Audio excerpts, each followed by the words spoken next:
Good morning dear students of class 10th। तो आज हम सभी एक्सरसाइज 5.2 अरिथमेटिक प्रोग्रेशन के क्वेश्चन नंबर 11 को सॉल्व करने वाले हैं। क्वेश्चन नंबर 11 है हमारा, which term of the AP 3, 15, 27, 39 and so on will be 132 more than it's 54th term. ठीक है, हमारे पास एपी दिया हुआ है।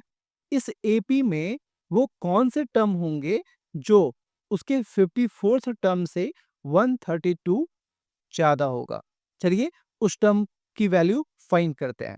ठीक है, आखिर वो कौन सी टर्म होंगी जो उसके 54th टर्म से 132 मोर होंगे, ज्यादा होंगे। ठीक है, तो लिखते हैं हमारे पास गिवन क्या है।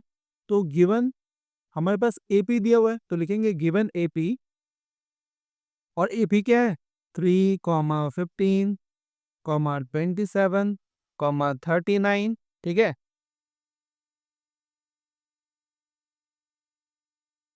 और ये इसी तरह चलती जा रही है। ठीक है, तो हमें सबसे पहले दिया क्या हुआ है वो लिखते हैं। तो ए की वैल्यू हमें पता है, ए 3 के इक्वल है, राइट। डी हम निकाल सकते हैं।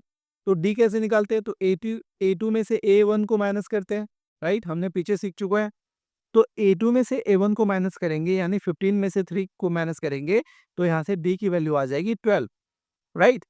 जब हमारे पास D12 दिया हुआ है, अब यहाँ पे 54th टर्म की बात की गई है, यानी n जो है वो 54 है हमारा। ठीक है, तो हम पता करेंगे ये 54th टर्म की वैल्यू क्या है, यानी an की वैल्यू हम निकालेंगे, यानी a 54th कितने के इक्वल आ रहा है। तो an हमें निकालना है यहाँ पे, यानी a 54 की वैल्यू फाइंड करनी है। तो a 54 बराबर क्या हो जाएगा, तो सबसे पहले हमें an बराबर पता था। एन बराबर क्या होता है, तो A plus N minus one into D, right. N के जगह पे 54 टर्म्स है हमारे, तो एन के जगह पे यहाँ पे 54 लिखेंगे। तो ये हो जाएगा ए 54, और ये किसके इक्वल होगा, ए हमारा 3 के इक्वल था, तो 3 प्लस एन 54 के इक्वल था, तो यहाँ पे हम 54 लिखेंगे। और माइनस वन की साइन है, तो माइनस वन लिखे। और डी हमारा 12 था, तो हमने यहाँ पे 12 लिखा। अब यहाँ से ए 54 की वैल्यू क्या आ जाएगी, ठीक है। तो 3 प्लस 54 में से 1 को माइनस करेंगे, तो हमारे पास वैल्यू आ जाएगी 53, और इसे हम 12 से मल्टीप्लाई कर देंगे।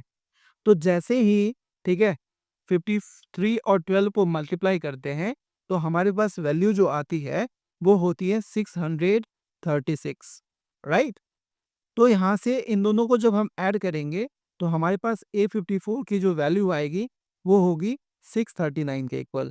तो यहाँ से हमने A54 फाइंड कर लिया। ठीक है, अब क्वेश्चन पे आते हैं। तो क्वेश्चन हमें पूछा गया विच टर्म, ठीक है, is 132 more than is 54th term. तो 54th टर्म की वैल्यू तो हमें पता चल गई।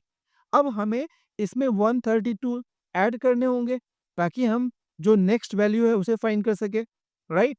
तो लिखेंगे जैसा कि क्वेश्चन में कहा गया है, तो लिखेंगे एज पर question value for required terms, है ना, वैल्यू फॉर रिक्वायर्ड टर्म्स।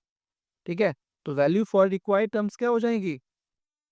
अब ये 639 हमारा 54th टर्म था, तो यहाँ पे A54 प्लस कितने जाते थे इससे, तो 132। और A54 की वैल्यू क्या है हमारा, ठीक है, ये 639 आया था।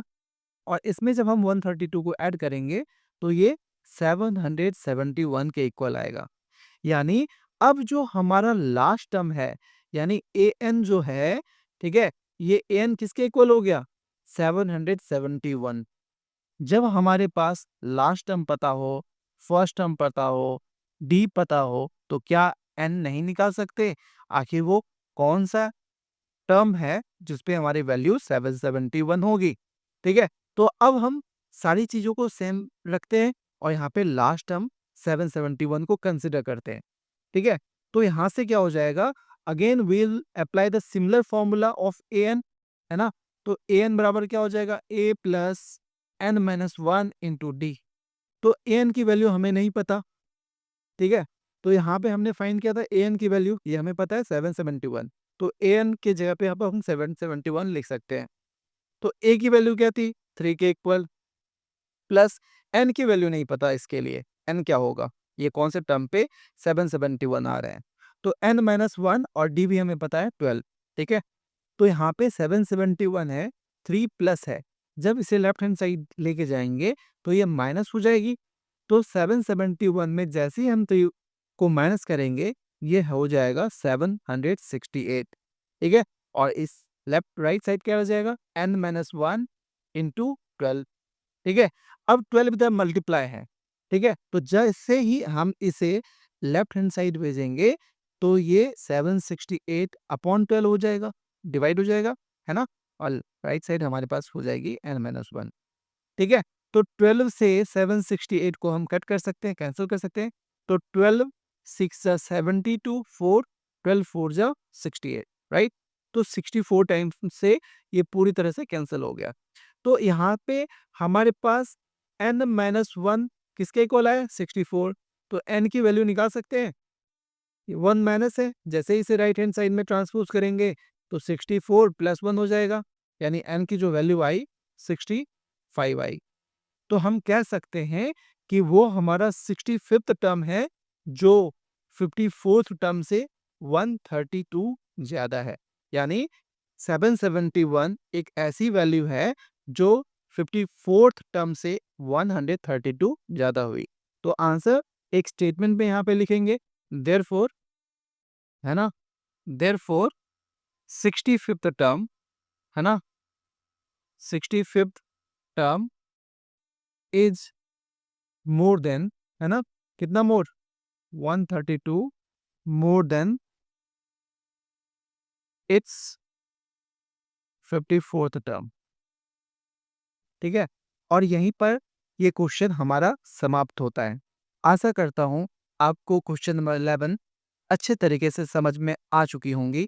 नेक्स्ट क्वेश्चन के लिए आप हमारे चैनल पर अरिथमेटिक प्रोग्रेशंस के प्लेलिस्ट को चेक कर सकते हैं और अपने डाउट्स वहां से क्लियर कर सकते हैं।